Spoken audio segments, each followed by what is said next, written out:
क्या मुस्लिम क्या हिंदू सब भाई हैं हमें तो। और भी अच्छी बात है कि भाई मुस्लिम का नाम नहीं हमारे लिए एक फख्र की बात है। अब ऐसा है कि वहाँ पे हमने वो कोविड के टाइम में खोला था। उस टाइम पे काफी जो है कोविड की वजह से मसलों मसाइल और परेशानियों के शिकार थे, लेकिन अब ये बैकवर्ड एरिया है मिट्टी तक कर, और काफी दफा जो है यहाँ पे कैप भी डिक्लेयर होता रहता है 2 या 3 साल के बाद भी डिस्ट्रिक्ट में कि यहाँ पर ये बैकवर्ड एरिया है, कोई यहाँ पर इतनी बड़ी इन्वेस्टमेंट करना या वो काम करना नहीं चाहता। तो हमने मेरा एक ड्रीम था कि मुझे कुछ ऐसी यूनिक चीज इंट्रोड्यूस करवानी है हमारे थरपारकर में, कि लोग पूरे सिंध के चाहे थ्रू आउट पूरे पाकिस्तान के लोग वो उनके दिमाग में नहीं या थरपारकर के एक बैकवर्ड एरिया यहाँ पर क्या है। तो जिस चीज की जर्नी लेके हम चल रहे थे और आपसे जैसे हमने कहा था कि हम ऑनर से बात करेंगे, तो ये ऑनर है इनके, एक तरफ है अनिल भाई, दूसरी तरफ है नरेश भाई। नरेश भाई और अनिल भाई, आपका बहुत बहुत शुक्रिया अपना कीमती टाइम हमें देने के लिए। और मेरा सवाल आपसे ये है कि सबसे पहले आप लोगों ने अपना बैकग्राउंड बताना मुझे कि आपका बैकग्राउंड क्या है, ये बड़ा जरूरी है। सबसे पहले मैं आपका बहुत ही शुक्रगुजार हूँ कि आपने हमें ये मौका दिया। सबसे पहले ऐसा है कि हम इस फील्ड में लास्ट 20 ईयर से काम कर रहे हैं। बेसिकली एक हमने सिमाल स्किल से काम किया था, जो मिट्टी सिटी में होटल है कश्मीर केक के सामने, जिसका नाम है मुस्लिम ताज होटल, जो अभी भी वहाँ पे प्रेजेंट है, लेकिन वो किसी वक्त में हम भी उसको रन किया करते थे। तकरीबन 10-12 साल वहाँ पे सिमाल स्किल पे हमने काम किया, वो हमारा इनिशियल स्टेज था वर्किंग के हवाले से। ठीक है। देन आपका ऐसा है कि with the passage of time जैसे जैसे ये चीजें लोगों में अवेयरनेस आती गई फूड के हवाले से, तो हमने ये सोचा कि क्यों ना एक स्टेप और मजीद जो है फूड इंडस्ट्री में बढ़ा जाए। तो हमने ऐसा है कि उस चीज को माइंड में रख के एक हमने न्यू अपनी ब्रांच खोली जिसका नाम था रॉयल ताज फूड्स बेटी, जो HBL बैंक के बिल्कुल बराबर में है। जो अभी भी करंटली वो भी हम ही उसको ऑन कर रहे हैं। अब ऐसा है कि वहाँ पे हमने वो कोविड के टाइम में खोला था। उस टाइम पे काफी जो है कोविड की वजह से मसलों मसाइल और परेशानियों के शिकार थे, लेकिन हमने अपना जो है हौसला और विल पावर पे उनको रन किया, और जो भी गवर्नमेंट की SOPs थी, पॉलिसीज थी, हमने उसको फॉलो भी किया, लेकिन साथ साथ में बिजनेस को भी हम कंटिन्यू करते रहे। फिर टर्की हिस्ट्री में हमने वहाँ पे फास्ट फूड का कॉन्सेप्ट हमने वहाँ पे इंट्रोड्यूस किया, साथ में ऑनलाइन बिजनेस का भी किया, वेबसाइट का भी किया, होम डिलीवरी का भी हमने आगाज किया। फिर ऐसा करके हमने तकरीबन 4 से 5 साल हमने वहाँ पे काम किया, स्टिल हम कंटिन्यू है। लेकिन उसके दरमियान में हमने ये चीज एक चीज ऑब्जर्व की कि डे बाय डे जो है लोगों में अवेयरनेस, उनका एजुकेशनल लेवल, उनकी जो है इनकम लेवल भी हमने देखी। वो एक बंदा खर्च करना चाह रहा है, लेकिन वो चीज उसको मैसर नहीं हो रही थी, जस्ट बिकॉज ऑफ ये बैकवर्ड एरिया है मिट्टी तरपार कर, और काफी दफा जो है यहाँ पे कैप भी डिक्लेयर होता रहता है 2 या 3 साल के बाद भी।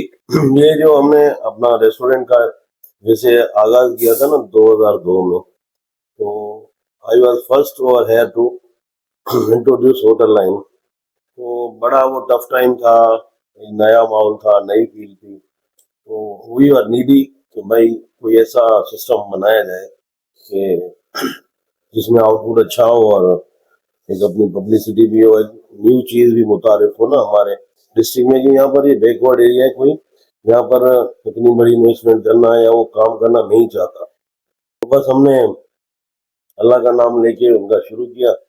तकरीबन 12-18 साल हमने वो ढाबा चलाया। अगर आप कहेंगे तो मैं आपको विजिट कराऊंगा, क्योंकि अभी भी रनिंग पोजिशन में। उसके बाद हमने देखा कि भाई थोड़ा टाइम चेंज हो रहा है, टाइम के हिसाब से सिस्टम थोड़ा अपग्रेड किया जाए। Then after we move for Royal Taj Foods. अल्हम्दुलिल्लाह वो आज भी हमारा बेहतरीन पोजीशन में चल रहा है। तो जब से हमने मुस्लिम ताज खोला, तो हमने मेरा एक ड्रीम था कि मुझे कुछ ऐसी यूनिक चीज इंट्रोड्यूस करवानी है हमारे थरपारकर में, कि लोग पूरे सिंध के चाहे थ्रू आउट पूरे पाकिस्तान के लोग वो उनके दिमाग में नहीं या थरपारकर के एक बैकवर्ड एरिया है, यहाँ पर क्या है, लोगों का वहाँ पर रिसोर्सेज क्या है, कि वहाँ पर इन्वेस्ट करना एक मतलब बेवकूफ़ी है। तो वो चीजें हमें प्रूव करनी थी कि यार लोगों के दिमाग में जो चीजें हैं ना, वो बिल्कुल हमारे थरपारकर को लेके गलत कॉन्सेप्ट है कि यार थरपारकर एक बैकवर्ड एरिया है, यहाँ पर कोई आपकी हाँ मतलब फीडबैक कोई नहीं है खास अगर आप इन्वेस्ट करें। दूसरी चीज मुझे ये बताएं कि होटल का नाम दी रॉयल पैलेस में रखा, इसकी क्या वजह है, कोई खास वजह? असल में यार जो हमने मैं वो ना वहां से शुरू होता हूँ 2002 से। तो हमारा जो रेस्टोरेंट का जो नाम था ना शुरू में मुस्लिम ताज, ठीक। तो लैंड किसी मुस्लिम भाई की थी, तो वहां पर एक छोटा सा ढाबा था। उसने कहा यार मैं आपको लीज पे तब दूंगा, हालांकि कंस्ट्रक्शन में ये आप मुस्लिम ताज नाम कंटिन्यू करेंगे तो ही मैं आपको दूंगा, अदरवाइज कोई दूसरा नाम नहीं रखने देंगे। तो हमने कहा हमें यार कोई अर्ज नहीं है, क्या मुस्लिम क्या हिंदू सब भाई हैं हमें तो। और भी अच्छी बात है कि भाई मुस्लिम ताज नाम है, हमारे लिए एक फखर की बात है। तो बस वो ताज का जो चलता रहा ना कंटिन्यूटी, जी। तो फिर मुस्लिम ताज, फिर रॉयल ताज, तो फिर हमने जो वो मेरे लिए लकी रहा ना ताज, मतलब ताज ही लकी रहा, तो मैंने कहा यार अब उस ताज को नहीं छोड़ना है, बस इंग्लिश और उर्दू का मिक्स डिफरेंट करके करके ठीक है। चलाना ही ताज पे ही है बस, और कुछ नहीं। अच्छा, तो अनिल भाई एक और चीज बतानी है, जैसे फॉर एग्जांपल कोई यंग बंदा होटलिंग का काम शुरू करने लगे तो आप उसको क्या पैगाम देंगे, क्या बोलेंगे कि कैसे करे, कैसे स्टार्ट करे? यार देखिए ना, इम्पॉसिबल कुछ भी नहीं है। इंसान का इंटेंशन हो, इरादा हो कि भाई I have to do something new, मतलब कि क्रिएटिविटी अगर उसके दिमाग में है ना, तो डेफिनेटली वो अचीव करेगा। आपसे मेरी बात जब हो रही थी ऑफ कैमरा, आपने मुझे कहा था कि मैंने होटलिंग का बिजनेस ये काम स्टार्ट किया था जब मैं फर्स्ट ईयर में था, वो थोड़ी सी स्टोरी मुझे बताएं। हाँ, तो बस मैं इनिशियली से ही था, मतलब मैंने मैट्रिक दिया था, तो हम फर्स्ट ईयर में हमने यहाँ एडमिशन ली थी। तो सॉरी टू से कि तब मेरे माली हालात थोड़े स्टेबल नहीं थे, we were needy to how, मतलब स्टेबल अवर फाइनेंस एंड घर को भी चलाना है, ये चलाना है। तो मेरे वालिद साहब ने और मेरे दादाजी ने ये प्रपोजल मेरे सामने रखा। मैंने कहा यार मैं कोशिश करूंगा कि क्या हम इस क्राइसिस से शायद निकल जाएं, नहीं ट्राई करते। अल्हम्दुलिल्लाह हमने, हमारा इरादा था, मेहनत की, अल्लाह ताला ने हमें उसका नतीजा दे दिया, इसी रूप में दे दिया है। तो हम बड़े अल्लाह ताला के भी बड़े शुक्रगुजार हैं जो हमें उस लायक समझा। आवाम की हम खिदमत कर रहे हैं, और यहाँ पर मेरे पास अल्हम्दुलिल्लाह थ्रू आउट पाकिस्तान के, पंजाब, केपी, सिंध, सबके लोग यहाँ पर काम करते हैं। मेरे पास 100 प्लस स्टाफ है, जहाँ पर हमारा sweets, bakers, restaurant, banquet, totally guest house, ये अंडर वन रूफ हमने प्रोजेक्ट बनाया हुआ है। तो मोर देन 100 प्लस स्टाफ है मेरे पास, उनकी भी रोजी रोटी है, शायद उनकी दुआएं तो बिल्कुल ऐसा ही है, बिल्कुल। अच्छा, मुझे एक और चीज बताएं, एक कॉन्सेप्ट चलता है हम लोगों के दिमाग में, कराची वालों के दिमाग में, कि जी सिंध एक तो डेवलपमेंट नहीं है, ये चीज कहते हैं लोग। वैसे हम यहाँ आए हैं तो हमारा थोड़ा सा दिमाग चेंज हुआ कि ये गलत कॉन्सेप्ट है। दूसरा, मैं आपसे एक सवाल पूछा था कि लोगों के दिमाग में एक कॉन्सेप्ट होता है कि भाई ये सिंधी है, इसके पास खानदानी पैसा। सही, ये चीज आपने थोड़ी बतानी है कि इसमें कितना सच है और कितना नहीं।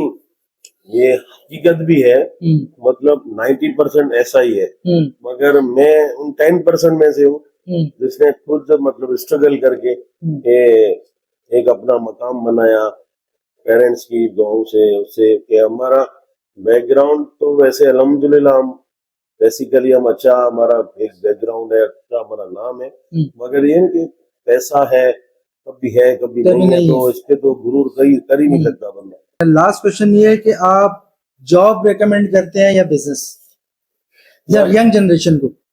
यंग जनरेशन में ऐसा है कि जॉब में जो है बंदा लिमिटेड हो जाता है, और उसको प्रोग्रेस की कम रिक्वायरमेंट टैक्सेस होती हैं, तो वो मतलब बाउंड हो जाता है। ठीक। और उसका मतलब वो है कि ऑन ऑफ भी होता है, परफॉर्मेंस बेसिस पे उसकी एनालाइजेशन होती है, सर्टेन टारगेट्स भी होते हैं, उनके ऊपर प्रेशर भी क्रिएट होता है अपने, मतलब जो भी बॉस होते हैं या फ्लोर मैनेजर होते हैं या व्हाटसोएवर। यंग जनरेशन बिजनेस करने के बाद, लेकिन यंग जनरेशन इस चीज से घबराती है कि बिजनेस में जल्दी सक्सेस नहीं है, लॉस बहुत ज्यादा है। जॉब में है कि फौरन अर्निंग स्टार्ट हो जाती है। सारी गेम यहाँ की है। अच्छा, आप सोचो ना, तो मतलब हर चीज बुरी है, अगर आप सोचो अच्छा है तो अच्छा ही होगा। ये थी हमारी गुफ्तगू, इंटरव्यू दी रॉयल पैलेस के ऑनर से, और बड़ा मजा आया, बड़ी मजेदार गुफ्तगू हुई, और बड़ी अच्छी बातें भाइयों ने बताई हैं कि भाई किस तरह क्या हर चीज आपको बताई है, और यंग जनरेशन के लिए एक बड़ा अच्छा पैगाम दिया है कि भाई जो मेन चीज, जो मेन पैगाम था कि हार नहीं माननी, हार नहीं माननी किसी भी तरीके से, चाहे काम जितना भी मुश्किल है लग कर करते रहो। तो ये अब हमारा इंटरव्यू हो गया खत्म, और अब इसके साथ अब हम सुबह का आपको बताएंगे, जो हमने बात की थी कि सुबह के नाश्ते का आपको रिव्यू करेंगे। तो बाकी बहुत मजा आया आप लोगों के साथ बात करके, बहुत शुक्रिया आप लोग, आपने अपना कीमती वक्त हमें दिया। आप सभी व्यूअर्स को यही कहूंगा, ओए भूख लगी है चैनल को सब्सक्राइब करें। ये बहुत ही आला किस्म का चैनल है और बहुत ही जबरदस्त किस्म की इनकी टीम है, कोऑपरेटिव है, इन्होंने बिल्कुल इंस्पायरेशन की इन सब में स्टाफ में ये क्वालिटीज है। और बाकायदा इनको आप लाइक करेंगे, जितना लाइक करेंगे उतना आप ज्यादा लर्न करेंगे।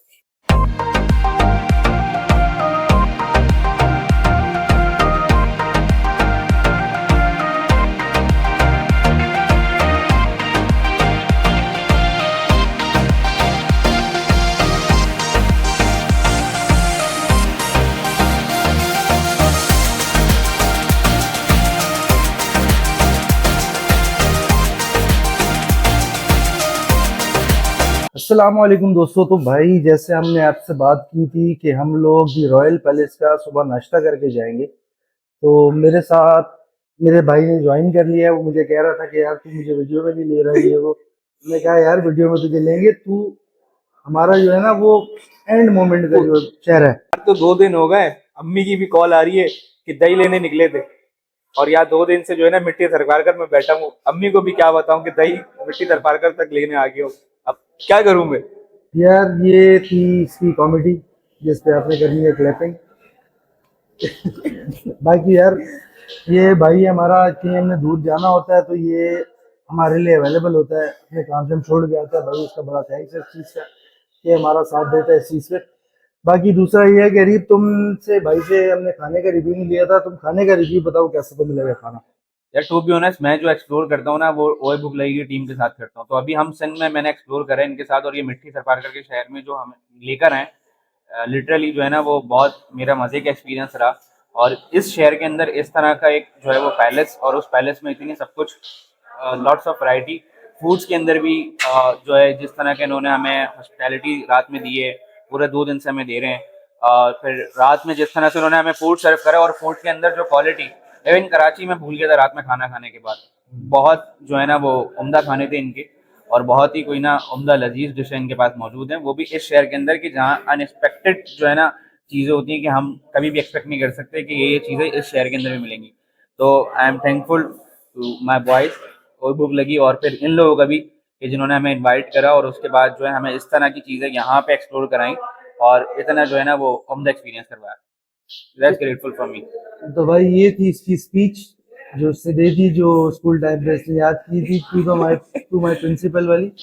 तो खैर ये हमारा आ गया नाश्ता, जो इनका भी रॉयल पैलेस का स्पेशल नाश्ता है। ये आ गई हमारी पूड़ी, आलू की भुजिया, चने, और ये आ गया स्पेशल हलवा। साथ इन्होंने हमें दिया है ऑमलेट हाफ फ्राई, इस पे काली मिर्चें मैंने खुद डाली हैं, और ये आ गया इनका स्पेशल पराठा। तो भाई अब है बारी टेस्ट करना। हमजा खाने में तो नाश्ते में भी इनके पास बहुत कुछ है, लेकिन बात ये है कि रात में इतना कुछ खाया तो हमसे मजीद और कुछ खाया नहीं जाएगा। फिलहाल हम अब यही नाश्ता कर रहे हैं। ये सरासर झूठ है, ये सुबह से मेरे अंदर फंसा हुआ है कि मुझे जो है कहना नाश्ता करवा और लस्सी भी पिलवा। तो फिलहाल नाश्ता मंगवाया है, लस्सी इसको पिलाएंगे। तो मैंने अब नाश्ता टेस्ट करते हैं भाई, बिस्मिल्लाह करते हैं। इनके सबसे पहले हलवा पूड़ी से लेते हैं। ये आ गई इनकी पूड़ी, थोड़ा से लगाए चने, और ये आ गया बिस्मिल्लाह। मज़ेदार है यार। ये कंप्लेन नहीं हम कर सकते कि ऑयली है, ये चीज़ें ऑयली होती हैं। इनके आप ये कंप्लेन करोगे ये ऑयली है, ये ऑयली है। जो लोग शौकीन है ना खाने पीने के, उनके लिए बेस्ट है। बड़ी मज़ेदार है और बड़ा मज़े का नाश्ता, और गरम गरम पूड़ी है, वो भी चल रहा खाते हुए। चनों का टेस्ट बड़ा बेहतरीन दे रहे हैं। हलवा मजे का। हलवा मज़े का। चने कैसे लगे तुम्हें? चने तो नो डाउट अच्छे हैं, लेकिन हलवा और मजे का है। सूजी वाला हलवा बैलेंस्ड, मीठे के साथ नमकीन, और ये चटपटे नाश्ते के बाद अगर आप मीठा खा लो ना तो अच्छा सा जाती है। अगली चीज़ है हमारी जो आम मिल जाती है चाय के होटलों से, लेकिन ये पराठा जो है ना वो लच्छे वाला है या नहीं है ये कंफ्यूजन है, बल्कि लच्छे वाला ही है। ये बल आ गए भाई, बल नजर आ रहे हैं। तो ये भी लगाते हैं एक आप लगाओ, एक मैं लगाता हूँ। और ये भाई जर्दी के साथ थोड़ा सा अंडा लिया। और अंडे और पराठे का क्या रिव्यू दें यार, अंडे पराठे जैसे होते हैं वैसे ही जो टेस्ट आता है, मतलब कुछ स्पेशल हट के हम बोलेंगे वो यहाँ की मुर्गी जो अंडा देती है वो तो कराची की ऐसा नहीं है, अंडा हर जगह एक जैसा ही होता है और नॉर्मल है। लेकिन पराठे का टेस्ट है। अलग। ओवरऑल रिव्यू है जैसे इनका खाना जो था डिनर, जैसे उनकी हर डिशेस बेस्ट थी ना, उसी तरह इनका नाश्ता भी बेस्ट है और बेस्ट और रिकमेंडेड है हमारी तरफ से कि जो बंदा मिट्टी तरपार कर आए रॉयल पैलेस, दी रॉयल पैलेस अगर रहने आया है तो दी रॉयल पैलेस में एक दफा स्टे करे, आपको अच्छा एम्बियंस सारी चीजें मिलेंगी, खाना पीना बेहतरीन, अच्छी सर्विस मिलेगी। और कोई गुजर रहा है यहाँ से या कोई किसी काम के लिए आए तो यहाँ एक दफा ना रात का डिनर लाजमी टेस्ट करे, चस आ जाएगी। क्या कहते हो अरीफ? बिल्कुल ऐसी है। हमजा का टू बी ऑनेस्ट जो ऑनेस्ट रिव्यू दिया इनके बारे में, और वो भी इस शहर के अंदर, तो मैं भी रिकमेंड यही करूंगा कि सिंध में हम कहीं पे भी जाएं, अगर हमें रास्ते में भी ये शहर पड़े तो एक दफ़ा जो है ना शहर को भी विजिट करें और इस प्लेस को भी बड़ा विजिट करें, क्योंकि इनके शेफ्स ने जो रात में हमें खिलाया ना, मैं नहीं बता सकता, मज़ा आया। तो भाई ये था हमारा मीठी थरपारकर का सफ़र और ये ब्लॉग जो था आपको पार्ट्स में हम बता रहे थे, दिखा रहे थे ईच एंड एवरीथिंग। तो इसको अब ख़त्म करने की बारी है। मीठी थरपारकर से हमारी होती है एंड। इसी के साथ करें चैनल को सब्सक्राइब, बेल आइकन दबाना मत भूलिएगा और कमेंट सेक्शन में आके बताइए कि आपको ये मीठी थरपारकर सीरीज़ कैसी लगी। और हाँ, लाइक करना मत भूलिएगा। हमें दीजिए इजाज़त, अल्लाह हाफ़िज़।